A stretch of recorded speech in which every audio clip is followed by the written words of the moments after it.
Emily sat across from Michael, her posture poised, her expression carefully arranged into something soft, sympathetic even. She had rehearsed this moment a dozen times, perfecting the delicate balance of confidence and remorse. "I've fallen for someone else," she said, her voice smooth but just hesitant enough to seem reluctant. Michael did not flinch. "Of course," he said, his tone neutral. "I understand." Emily blinked. She had anticipated anger, devastation, at least a flash of pain in his deep-set eyes. Instead, he was unreadable, composed in a way that unsettled her more than she cared to admit. She pressed on, her voice warming with feigned regret. "Michael, I never wanted to hurt you, but Ryan and I, it's real.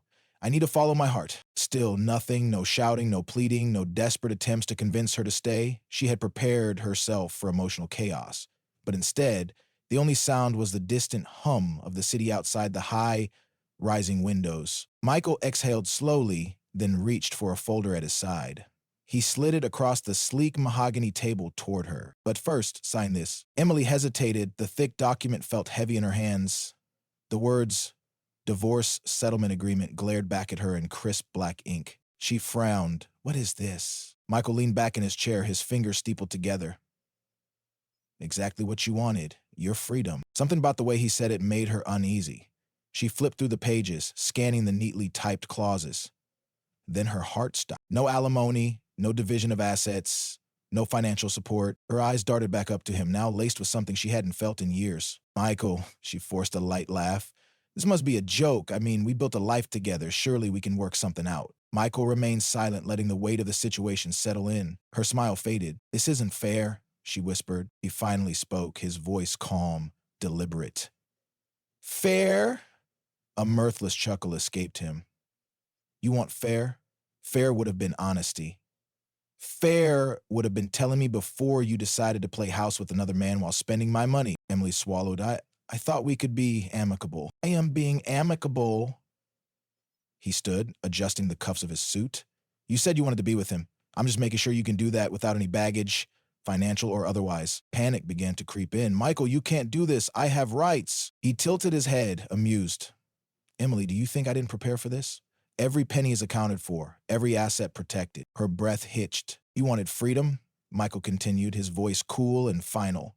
"Enjoy it." He turned and walked away, leaving her staring at the papers, her world shattering in silent devastation. Emily sat frozen, her fingers gripping the divorce papers as if holding on to them could somehow keep her world from slipping away. The words on the page blurred as panic tightened in her chest. She had walked into this meeting expecting resistance, perhaps a bitter fight, but not this. A swift, clean cut severing her from the life she had carefully curated. Her voice, once smooth and confident, now wavered. "Michael, we need to discuss this." He was already at the door, adjusting the sleeves of his tailored suit. His indifference was the final insult. "There's nothing to discuss," he said, his tone light, almost casual. "You want it out, you got it." She shot to her feet, the chair scraping against the polished floor. "This isn't right," she snapped, a sharp edge creeping into her voice. "You can't just erase everything we had like it meant nothing." Michael turned slightly, his expression unreadable.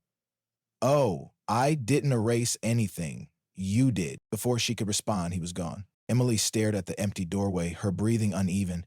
How had this gone so wrong? She had envisioned a different outcome. Michael, wounded but willing to negotiate, begrudgingly agreeing to support her as she stepped into her new life with Ryan. After all, she had devoted years to their marriage. She deserved something. But then her fingers curled into fists. No, this wasn't over. She had options. With forced composure, she gathered her things, slipping the divorce papers into her designer handbag. She needed to think. She needed to act. The thought of him steadied her. He would know what to do. A celebration turns sour. Emily's heels clicked against the pavement as she strode toward the restaurant where Ryan was waiting. He had chosen an upscale lounge, a place they often fantasized about dining at openly, free from secrecy. Now, there were no more stolen moments.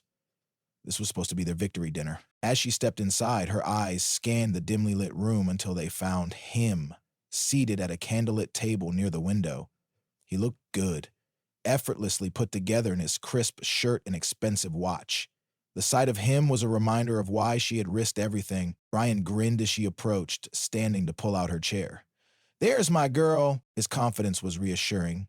She forced a smile, sinking into her seat. I have news, she said, placing her bag beside her. He leaned forward, curiosity flickering in his eyes. Yeah? She exhaled slowly, rehearsing the words in her mind before speaking. Michael agreed to the divorce? Ryan raised an eyebrow. That was fast. She hesitated. Yes, but there's a problem. She reached into her bag, unfolding the documents between them. No assets, no money. He cut me off completely. Ryan's expression didn't change immediately, but something in his posture stiffened. He glanced down at the papers, scanning them briefly before leaning back in his chair. Well, he said slowly. That's unexpected, Emily frowned. Unexpected? Ryan let out a low whistle. I figured he'd put up a fight, but this... Damn. She waited for reassurance, for a plan. Instead, he picked up his drink and took a long sip. Something cold settled in her stomach. You still have me? She said carefully. Ryan met her gaze, his easy smile faltering just slightly. Of course, babe, he said, but the warmth in his voice had cooled. Emily's mind raced. She had seen this look before, the beginning of hesitation, of reconsideration, a creeping doubt slithered through her. I mean, Ryan continued, shifting in his seat, this changes things a little, doesn't it? Her breath caught. How? Ryan sighed, rubbing his jaw. Look, I thought we'd be in a better position, you know? I assumed you'd be bringing something to the table. Emily's nails dug into her palm. I was the table. He laughed, but it lacked humor. Come on, Em, don't be dramatic. I love you, but I've got a lot on my plate right now. Things are complicated. She stared at him, her stomach twisting. Complicated? Ryan glanced away, running a hand through his hair. It's just, we need to figure out logistics. I mean, I wasn't planning on supporting. He stopped, realizing too late what he was saying. A sharp silence stretched between them. Emily's heart pounded in her ears. Supporting me? She echoed, her voice barely above a whisper. Ryan forced a smile. You know what I mean. No, she didn't. Or rather, she did. She had assumed Ryan wanted her, that she was irreplaceable, but the cracks in his devotion were already forming. Without Michael's money, without the stability she had once offered, was she still the prize he thought she was? She suddenly felt nauseous. Ryan reached for her hand. We'll figure it out, babe. She pulled away. For the first time since this all began, Emily saw the truth she had refused to acknowledge. Ryan had been her escape, her thrill, her new beginning. But now, he was looking at her the way someone looks at a luxury car they can no longer afford, admiring, but unwilling to take on the cost. Michael's words echoed in her head. You wanted freedom? Enjoy it. A chill ran through her as she realized she had miscalculated terribly, and for the first time she was truly afraid of what came next. Emily sat in stunned silence. The world around her, the elegant restaurant, the soft jazz playing in the background, the candle flickering between her and Ryan, felt distant, almost unreal.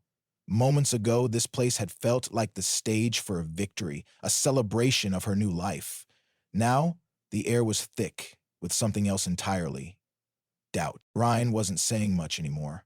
He avoided her eyes, swirling the amber liquid in his glass, pretending to think, but Emily knew what was happening. She could see it in the way he kept shifting in his seat, the way his easy confidence had drained out of him the moment she had said the words, no money. She clenched her jaw. Though, she said, forcing herself to keep her voice steady. What exactly are you saying, Ryan? Ryan sighed, rubbing his temples like he was the one with problems. I'm just saying, Em, this is a big shift. I thought you'd at least be walking away with something, you know, a house, a settlement, something. Emily's fingers tightened around the stem of her wine glass. I was walking away with something, she said coldly. Ryan winced, as if that had been the wrong answer. It's not that simple, he muttered, his voice dipping just low enough to irritate her. Look, babe, I love you, you know that. But we had plans based on certain expectations, and now things are different, she finished for him, her tone sharper now. Ryan ran a hand through his hair, exhaling slowly.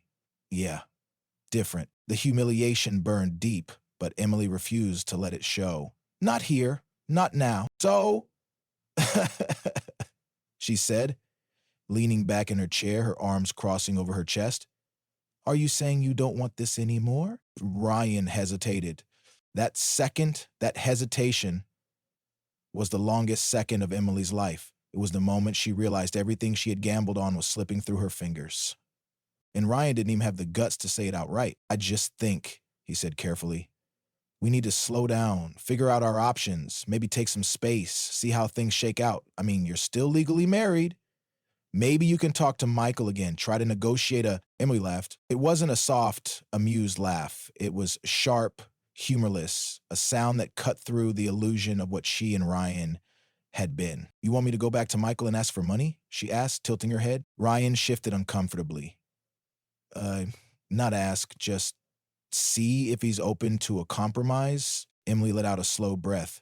You mean beg? Ryan didn't answer. She nodded to herself, her heart pounding. This was it. This was the moment where the fantasy collapsed. The man she had thought was her future, her better, more exciting, more passionate option, was just another version of the same reality. A man who didn't love her enough to struggle, a man who had only wanted her when she came with something else: security, money, status. Ryan reached across the table, but she pulled her hand back before he could touch her. I need some air, she said flatly, rising from her seat. Emily. But she was already walking away, her heels clicking against the marble floor. The cold reality. Emily stepped out onto the city sidewalk, the cool night air stinging her flushed cheeks.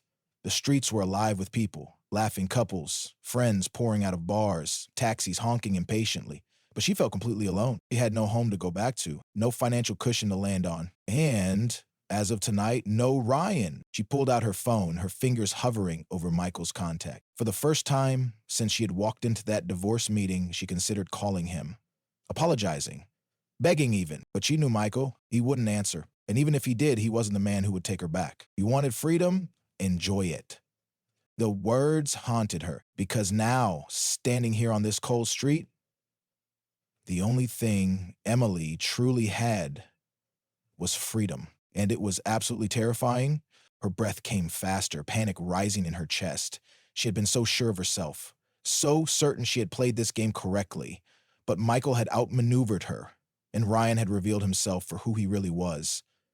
Someone who had only been interested in the version of Emily that came with luxury, not liability. She swallowed hard. Maybe she could fix this. Maybe she could find a way to make Michael listen, to make him see that he had been too harsh.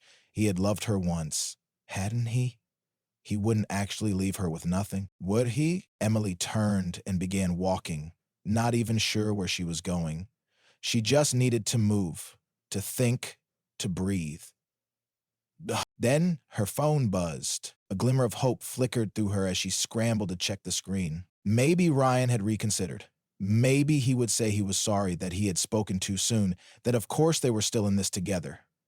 But it wasn't Ryan. It was Michael. Her breath hitched as she stared at his name on the screen. Maybe he does still care. Maybe he's reconsidering too. With a surge of nervous energy, she answered, Michael, but it wasn't his voice on the other end. It was his lawyer. Good evening, Mrs. Sinclair, the woman said crisply. I just wanted to inform you that all accounts have been officially transferred.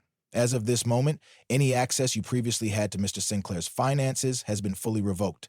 Additionally, per the divorce agreement, all remaining personal belongings in the marital home will be packed and sent to an address of your choosing. I suggest you provide one soon. Her world seemed to tilt. Emily opened her mouth to speak, but no words came out. The lawyer continued. If you have any further questions, I recommend directing them to your own attorney.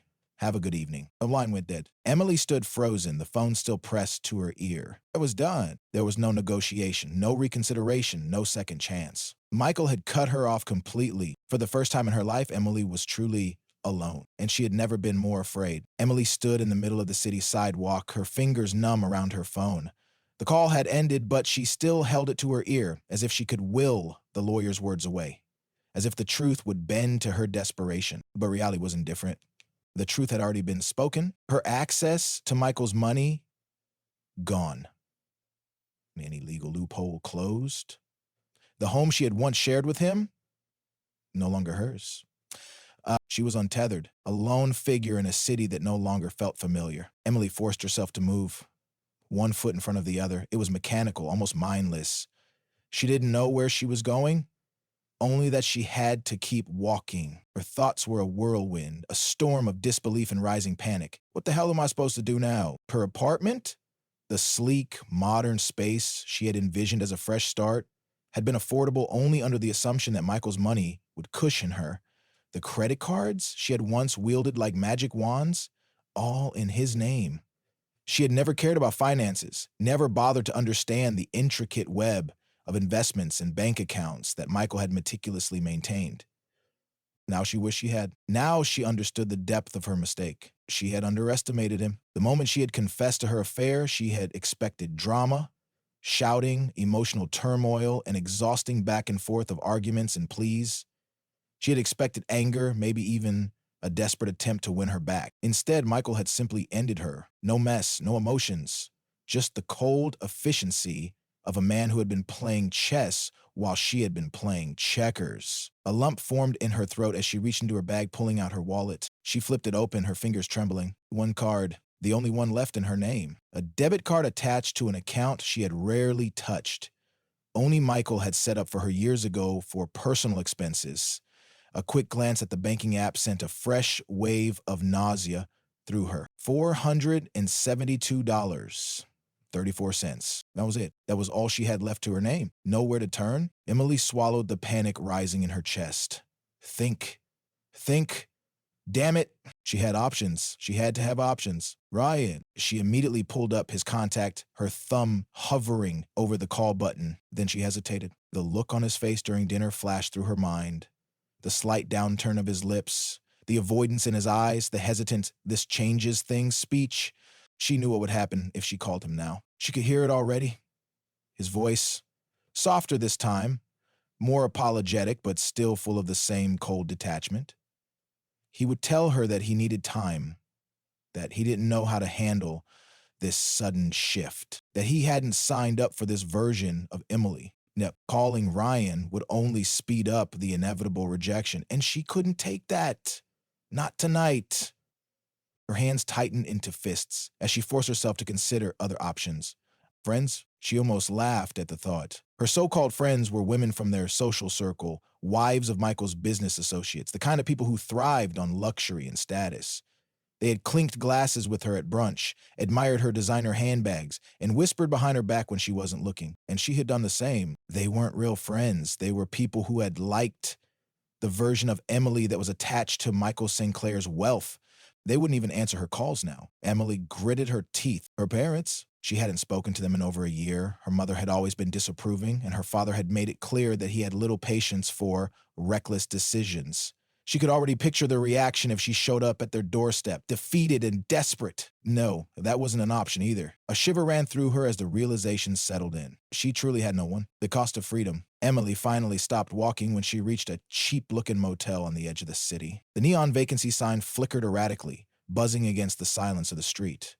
It wasn't the kind of place she had ever considered before. Run down, outdated, the sort of place where people disappeared, but she had nowhere else to go. Steeling herself, she walked through the glass doors. Approaching the worn-down reception desk, a middle-aged man barely looked up from his newspaper. "Need a room?" he asked, his voice indifferent. Emily nodded, swallowing her pride. "How much?" she asked, pulling out her debit card. $59 a night, he said, eyeing her up and down. Payment up front. She hesitated. $59. That meant she could last a week, maybe. She had never budgeted before, had never had to think about money in such a way. Now every dollar felt like a countdown. Emily handed over the card, watching as he ran it through the ancient system. A beep. A receipt printed. He handed her a key. "Room 12, he said, already turning back to his newspaper. She took the key with shaking hands, walking toward the door with the peeling number 12 on it. The second she stepped inside, the weight of everything crashed down on her. The room was small and depressing. Stained curtains, a flickering lamp, the faint smell of cheap cleaning supplies, failing to mask years of neglect. Emily sank onto the bed, the mattress sagging beneath her. She stared at the ceiling, her mind racing. How did I end up here? One moment she had been untouchable, a woman with options, with charm, with the power to choose her own path. Now she had nothing. No money, no home, no love. Nothing but the freedom she had so eagerly demanded. A bitter laugh escaped her lips. This isn't freedom. This was exile, and for the first time she truly understood what Michael had done to her. She had wanted a new life. He had given it to her, completely, and now she had to live with it, alone. The motel room was silent except for the faint hum of a flickering light above the bed. Emily lay motionless, staring at the ceiling, her mind an endless loop of what-ifs and could-have-beens. She had always believed that she was in control of her life, that her decisions, no matter how selfish, had been calculated risks. that she could always land on her feet. But now she had nothing to stand on. She sat up slowly, her body stiff from exhaustion and stress. Her designer dress, once a symbol of the life she had curated, now felt ridiculous in this dingy room. She reached for her phone out of habit, but there were no new messages, no missed calls. Ryan hadn't checked on her. Michael, she knew, never would. The reality of it all settled in, heavier than she had expected. For the first time in years, she felt small, invisible. She had always looked down on people who struggled, who lived paycheck to paycheck, who stayed in unhappy marriages out of fear of being alone. She had thought herself different, smarter, someone who could take risks because there would always be something soft to land on. But she had miscalculated. She had overplayed her hand, and now she was paying the price. The last call, a single thought nagged at her. One last chance. Michael was cold, methodical, but he wasn't cruel, not really.